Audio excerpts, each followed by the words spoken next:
Hello there. Hello there. My name is Ben, and I just recently posted a Minecraft Dark Fantasy trailer to this YouTube channel. If you haven't seen it yet, you can go check it out in the link in the description.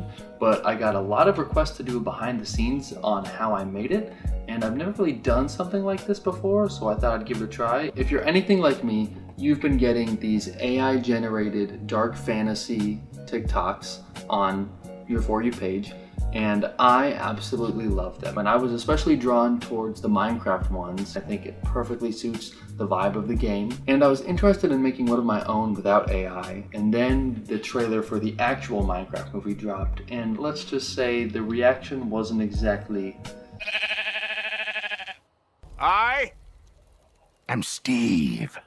Super warm, but I saw it as the perfect opportunity to make a dark fantasy Minecraft trailer. So this is how I did that. I found that the main elements of dark fantasy were replicating movies from like the 80s. Those movies were shot on film cameras, which unlike our digital camera sensors, were not as sensitive to light. They had to really pump the scene full of unnatural stylized light. So what you'll see is very intense backlighting and very harsh lights on characters and scenes and environments, and harsh shadows. But I think the biggest contributors, all of these AI generated dark fantasy videos have a VHS filter over the top of them. It's almost like you're watching a movie from the 80s on a VHS tape in the early 2000s. With that, you can film a scene, light it the way that they would have lit movies back in the 70s, 80s, and 90s, and then you can do a film emulation process over your footage, and then add a VHS filter on top of that, and it should give you the dark fantasy aesthetic. I had to decide what my Steve was going to look like. I took a trip to Goodwill to put together the costume. I based it off this version of Steve from an AI generated Minecraft video. I found this nice shirt and some dark blue pants, and that's pretty much it. I grabbed some of my friends and we headed about an hour south to an old abandoned fire tower in the woods to get the first couple shots. We got the opening aerial shot, and we got some shots down on the ground in the woods. We got a variety of things, some of which ended up not getting used, but I wanted some options in editing. Okay, I'm out here recording a scene in this field that also happens to be right by a Fresh Time in a big road, but you can't tell from this angle. It's just me today. And hopefully you don't need a permit to be out here, because I don't have one, but we're gonna be quick. So, yeah, I'm in costume at the Fresh Time. I really like doing a shot of a mushroom cow in front of a village with a dead iron golem in the foreground. And animals like cows are really difficult to do in CGI. So I asked my cousin, who happens to have access to a farm, if I could go there and film some cows, and he said yes. So we went on a little adventure to a farm. For this Enderman shot, which turned out to be my favorite shot of the trailer, I just went outside to a hill in my backyard. I grabbed my little brother and we went and filmed on this hill. We used this Ryobi handheld LED flashlight, which this thing is crazy bright, and we just used this to backlight the grass. We had some haze in a can, and I had my brother go around hazing up the hill to kind of give it some fog, to let the fog sit. For the nighttime shot, I needed some props, so I went to Party City and bought this $12 plastic sword.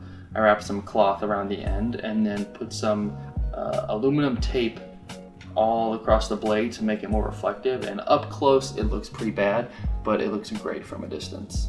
I also found this stick in just the woods behind my house and tied some more cloth from the same shirt I cut up and put some LEDs on the end to give some practical lighting. It's not super bright, but it does a little bit. Pretty close to my house there is an old bridge that goes over a small little creek, and I thought that this would be a great spot to do some Minecraft dark fantasy shooting. But once it got dark out, me and my brother went out there and we set up a small flashlight on the bridge as a key light, and then we took the stronger spotlight further downstream in the woods and set it up to backlight the whole scene. And then I went down in the creek and got in the water, and I used one of these little 45-second smoke grenades to completely smoke up the little creek that we are in. I don't know if I recommend that you do this yourself because these are flammable and it's somewhat dangerous, and we happen to be in a creek, so the risk wasn't as high. Once there was enough smoke and haze in the area, I just walked through the water pretending to look for any mobs that may show up, and we got our shot. We used very similar techniques for the rest of the nighttime shots. I just had some friends and family help out holding lights and setting off smoke grenades, and I just stood in front of the camera and pretended to be Steve. I also recorded myself looking stupid running through a parking lot carrying a sword, but that was going to be for the nether shot later on. Once I had all the footage, it was time to do the visual effects. First up was the cow village shot. I 3D tracked some mushrooms onto the cow's body and then tinted the whole cow red, and then tracked in the village in the background. The second shot was locked off, so I was able to do the same thing with the cow. The cow is pretty much the only thing real in the shot. The village was created in Blender using some 3D models I found from Sketchfab, and the Iron Golem was a reference to Castle in the Sky. It was kit bashed together with some models off Sketchfab, and then I used some grass models to populate the scene and kind of blend the real footage with the fake CG footage. The minecart shot was a lot of fun, and it was completely created in Blender. I found some models off the internet, some cave system 3D models and minecarts, and I even got a creepy version of myself as a digital double to ride in the minecart. I animated the cart going down the track and put some torches as a light source in there, and we were good to go.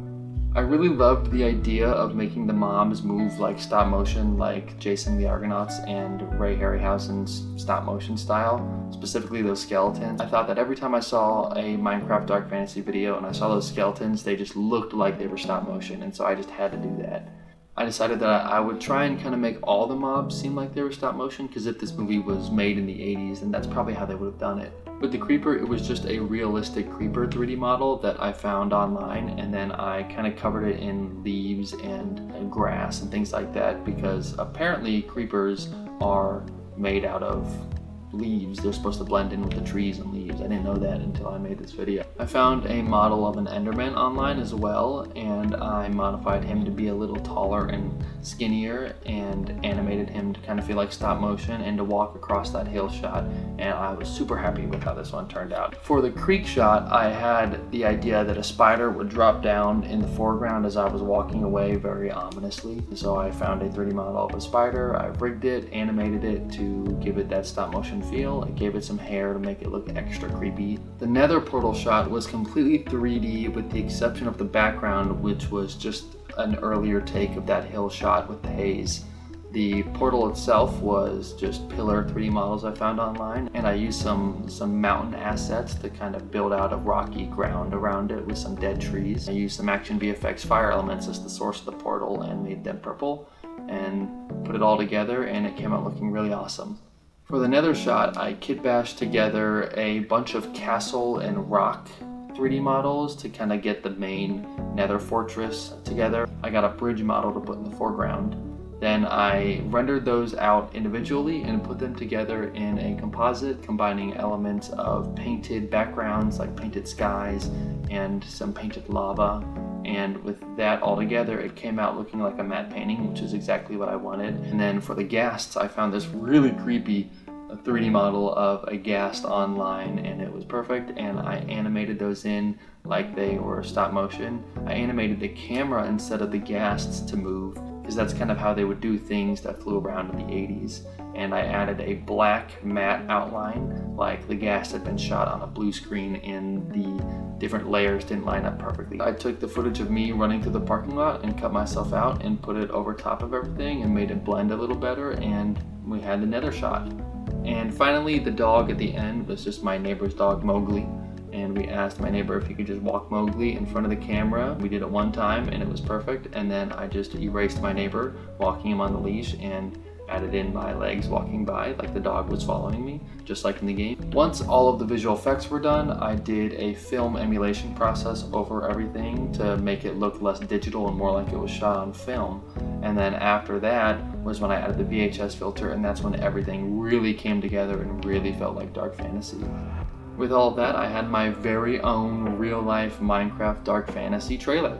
and I had a blast making it. I know I don't usually do things like this on the channel, but if you enjoyed this behind the scenes, let me know if it's something you'd want to see more. Also, let me know if you'd want to see a fully fleshed out Minecraft Dark Fantasy short film. I totally love the idea of expanding on this and making an actual product, so let me know if it's something you guys are interested in, because I know I am. If you want to support me, you can follow me on Instagram or TikTok, or you can join my Patreon. All the links will be in the description. Be sure to subscribe, and it really helps out when you guys hit that like button. Thank you so much, and I will see you guys in the next one.